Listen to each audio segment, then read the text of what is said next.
Hugh Jackman is a man with many hats, from running on roofs as the Wolverine to being a husband and a father to his 2 children. But despite this Hollywood lifestyle, Hugh and his wife Deborah Lee Furness still find time to dedicate to issues that are close to their hearts. Well, I caught up with them at the World Vision Ball. Deb and Hugh live a life in the limelight, red carpets, awards ceremonies and paparazzi as they travel the world. Now they're back in Australia as Hugh transforms into Wolverine for his next blockbuster. Having fun? How's it going? I'm having so much fun. Yeah, I am. And it's so great to be in Sydney filming back at home. I'm loving it. It was very funny. We were in a scene the other night, which is northern Japan, and we actually had snow machines and it was 36 degrees, like at about 11 o'clock at night. I'm having a great time. Wolverine first got his claws out in 2000, cementing Hugh's place as a Hollywood heartthrob and heavyweight. You want to get out of my way?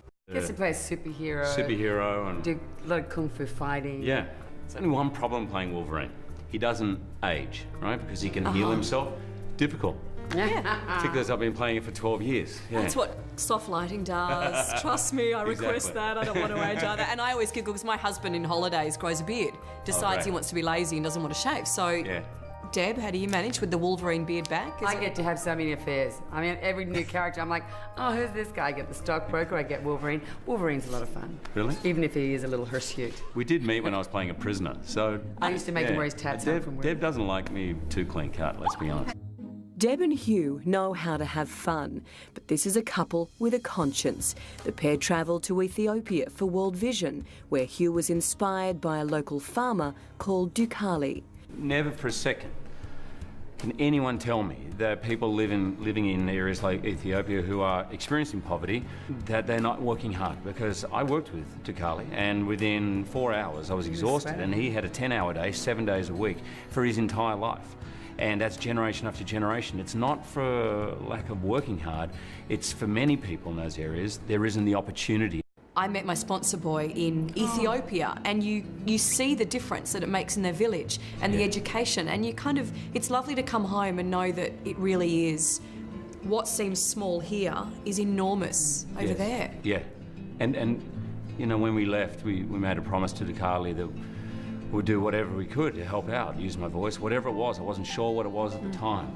And I could see in his eyes and his face, he was appreciative of that, and this was not a promise to be made lightly.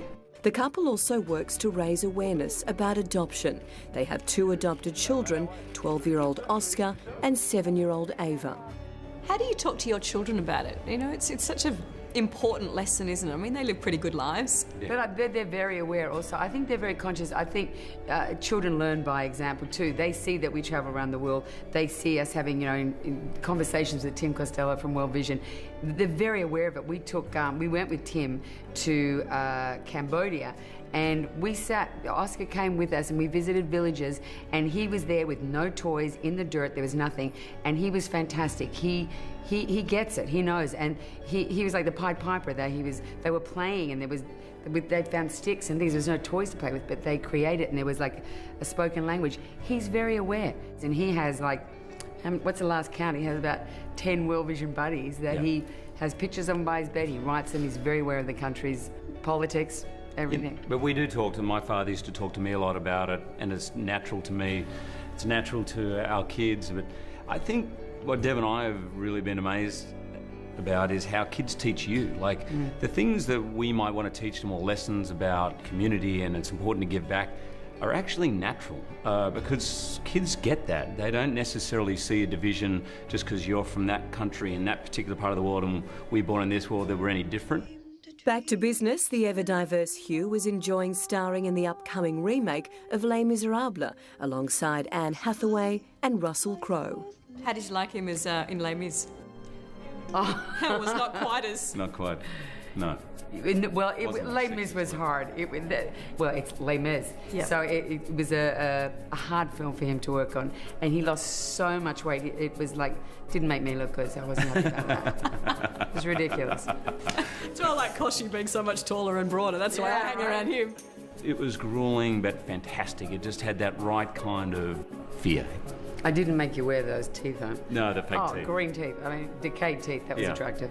When are you heading back to the other home, New York? How long are you here for? Well, Yeah, that's good another question. story. Our house was under 5 feet of water, our apartment. Oh, did you? So we may not have an apartment to go back to. We're west few of months. for a few months. So we're gonna. That's just happened. So we're gonna find out. All of Lower Manhattan is in the same boat. There's no power. My kids' schools are closed, and yeah, we were hit by Hurricane Sandy. Well, enjoy Sydney. So we don't know what we're doing. But if anyone is in New York got a spare couch, we need a couch. Not a problem. We'll put No, the I'm word happy to stay out. in Sydney for some. I'll get back to you on that. I'm sure there'll be a few that'll take up the offer. Thank you. Thanks Thank for all you. your time. I'm sure they will. So Hugh's putting his money where his mouth is. They're launching a new coffee called Laughing Man, and that will go back and help Ethiopian coffee farmers and coffee farmers from right around the world. So we'll tell you when that's available here in Australia. That'll be great.